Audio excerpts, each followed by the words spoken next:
Praise the Lord. Hallelujah. கர்த்தர் நாமத்துக்கு மகிமை உண்டாவதாக.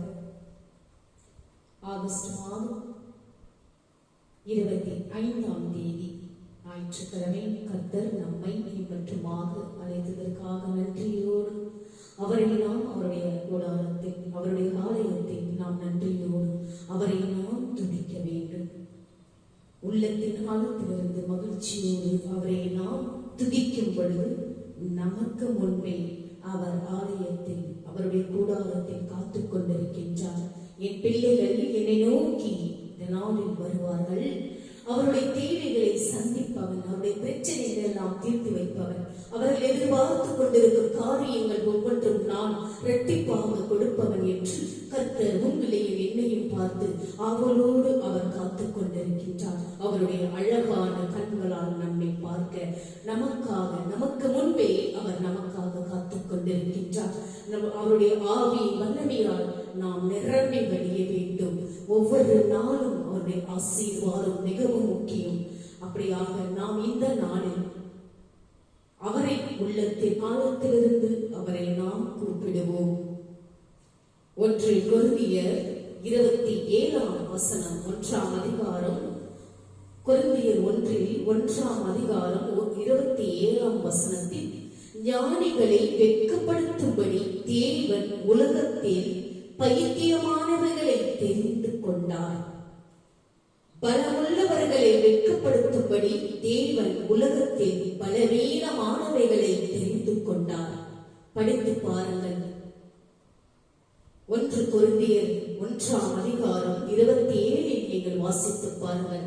ஞானிகளை வெட்கப்படுத்தும்படி தேவன் உலகத்தில் பைத்தியமானவர்களை தெரிந்து கொண்டார்.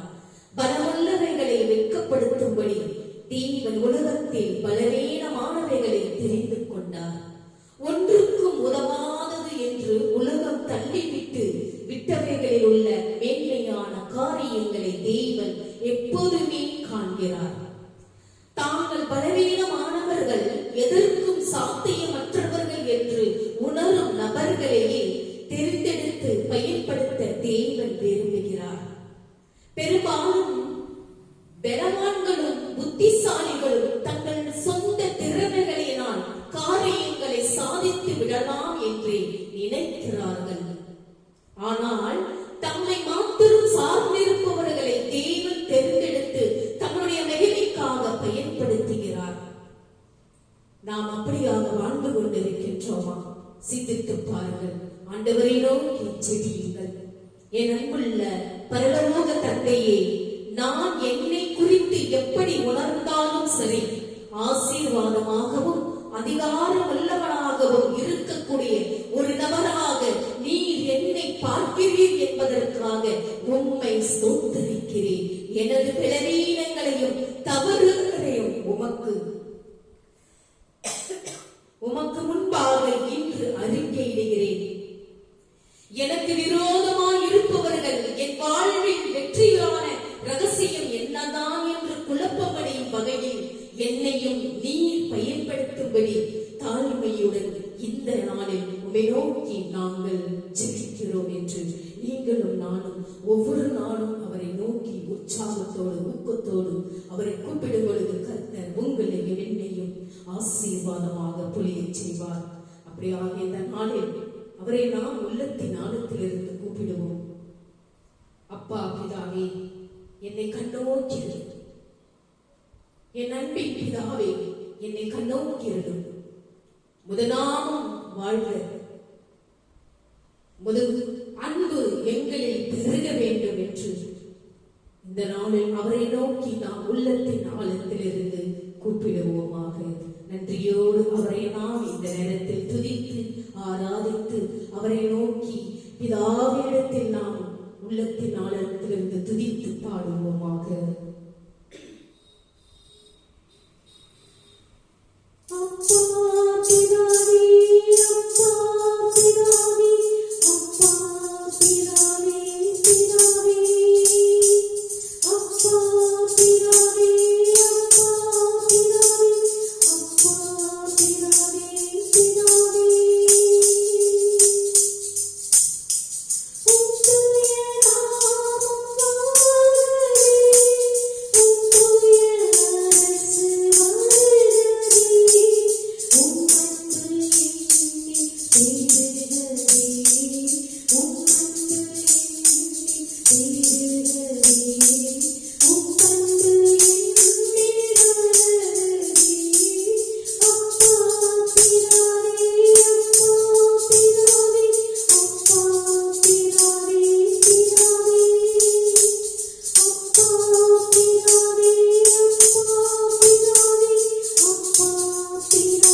அவரை துதித்து உள்ளத்தின் ஆழத்திலிருந்து அவரை துதித்து பாடும் பொழுது கடவுள் நம்மை நோக்கி பார்த்து கொண்டிருக்கின்றார்.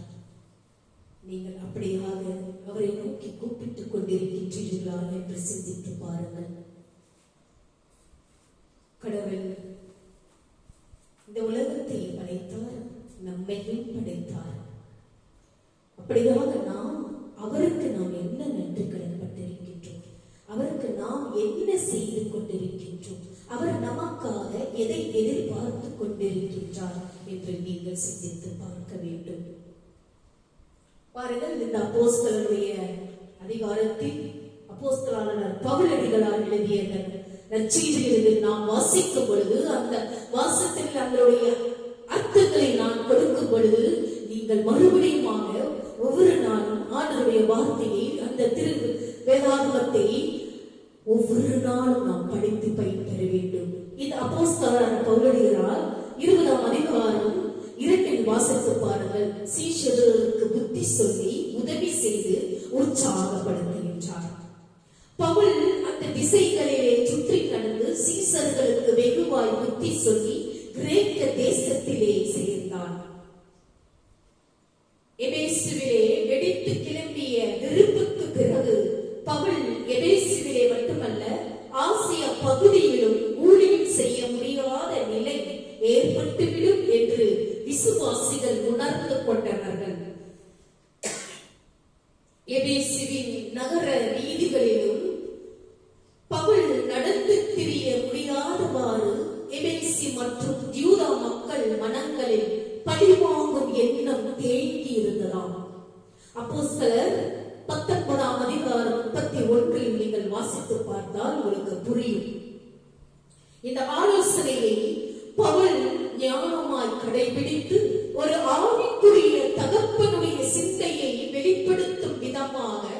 சீசர்களை தன்னிடம் வரவழைத்து கர்த்தருடைய பிரசன்னத்தில், ஆண்டவருடைய வேதாகமத்தில், ஆண்டவருடைய உயிருள்ள அந்த வார்த்தையில் அவர்களை ஆறுதல் படுத்தி தன்னுடைய பயணத்தை தொடர்ந்தார் பவுலடிகளார்.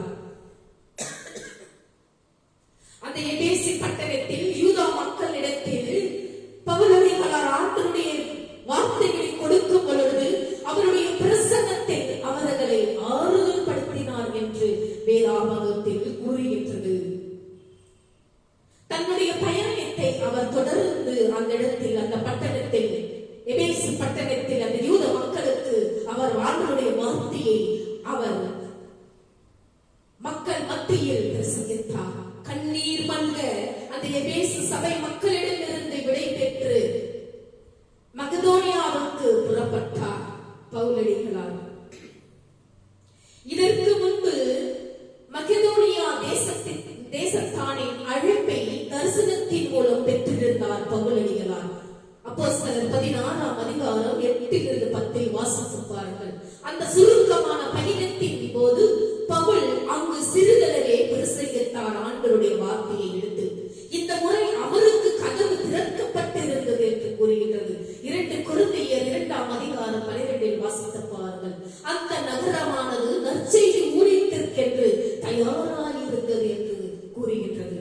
ஏற்கனவே தான் அந்த வழியாக வருவதாக அறிவித்து தன் ஊழியத்திற்கான ஆயத்தங்கள் முன்னதாகவே செய்யப்பட வேண்டும் என கருதி பவுல் சிலரை மக்கெதோனியாவுக்கு அனுப்பி வைத்திருந்தான்.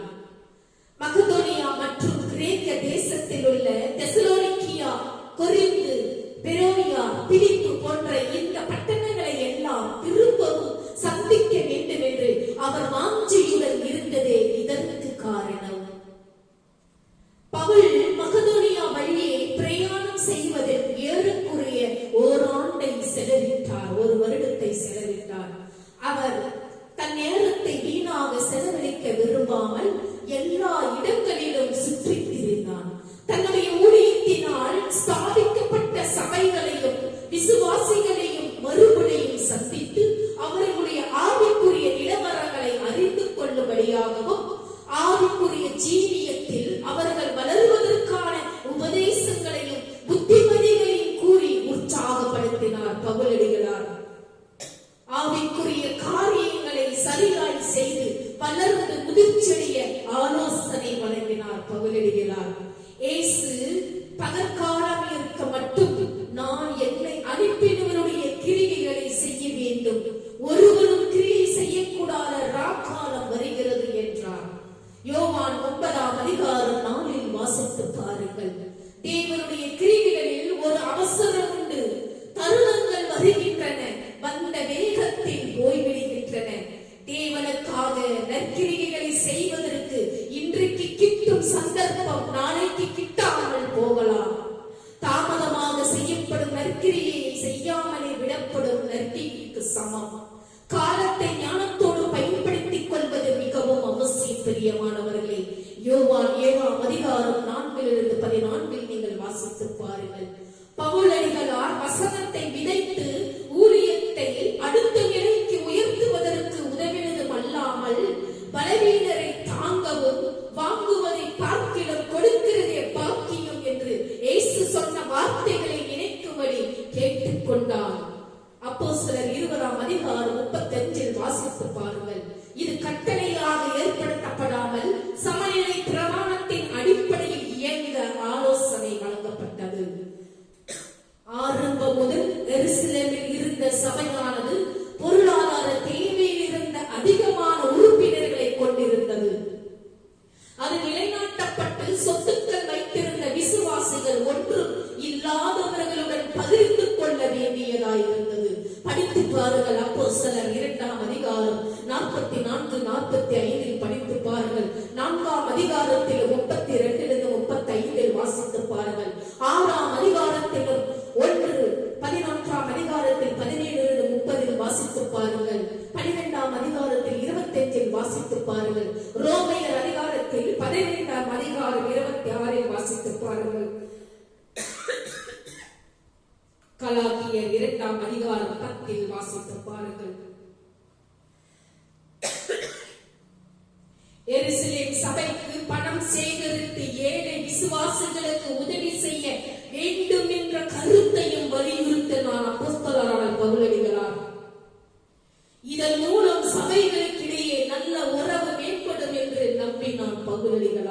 2 கொரிந்தியர் 9ஆம் அதிகாரம் 11 14 வரை வாசித்து பாருங்கள். பிரியமானவர்களே, நாமும் கூட ஒரு சபையின் அங்கத்தினராய் இருக்கிறோம் என்று நினைத்து விடக்கூடாது.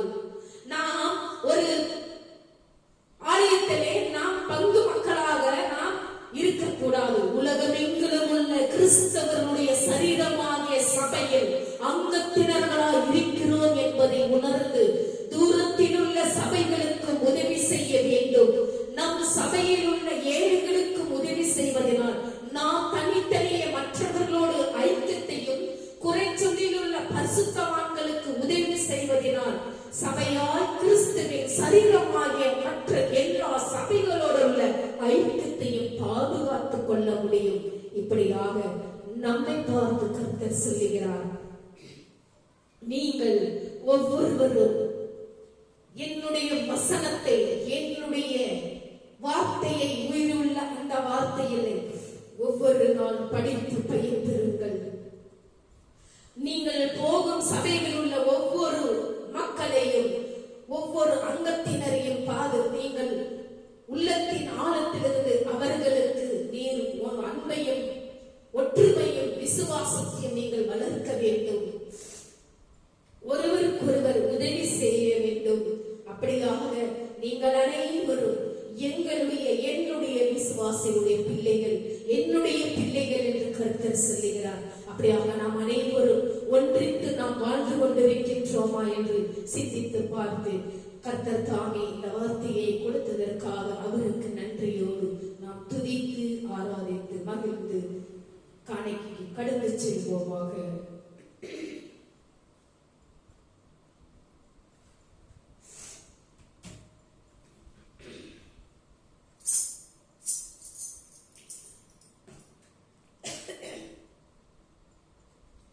தந்தை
இறைவா, இந்த காணிக்கையை ஆசீர்வதித்து புனிதப்படுத்தி ஆவியிலும் உண்மையிலும் உமக்கு உகந்ததாக செய்தர்கள். இவ்வாறு உங்களுடைய அன்பு திருமகனும் எங்கள் ஆண்டவருமான இயேசு கிறிஸ்துவின் திருவுடலாகவும் இரத்தமாகவும் இக்காணிக்கை மாறுவதாக. அவர் தாம் பாடுபடுவதற்கு முந்தின நாள் வணக்கத்துக்குரிய தம் திருக்கைகளில் அப்பத்தை எடுத்து வானோக்கி கண்களை உயர்த்தி, எல்லாம் வல்ல இறைவனும் தன் தந்தையும் ஆகிய உமக்கு நன்றி செலுத்தி வாழ்த்துரைத்து அப்பத்தை பிட்டு தம் சீடர்களுக்கு அளித்து அவர் கூறியதாவது: அனைவரும் இதை வாங்கி பருவுண்ணுங்கள், ஏனெனில் இது உங்களுக்காக கையளிக்கப்படும் என் உடல்.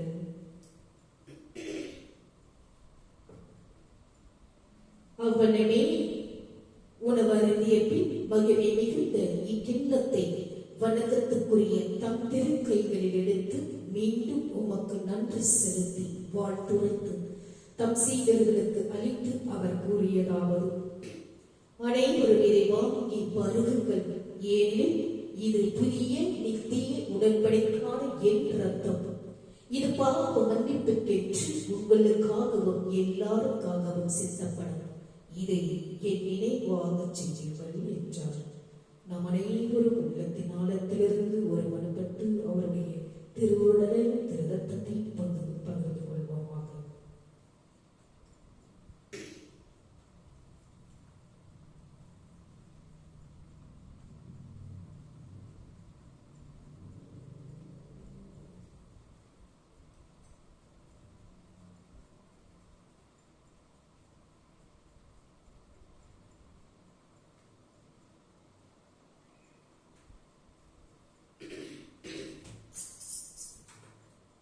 நன்றி பாடல்களாக நாம் அவரை பாடி துதிப்போமாக.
நன்றியோடு செலுத்தி நேரத்தில் அவருடைய ஆசீர்வாதத்தை நாம் முழுமனதோடு பெற்றுக்கொண்டோமாக.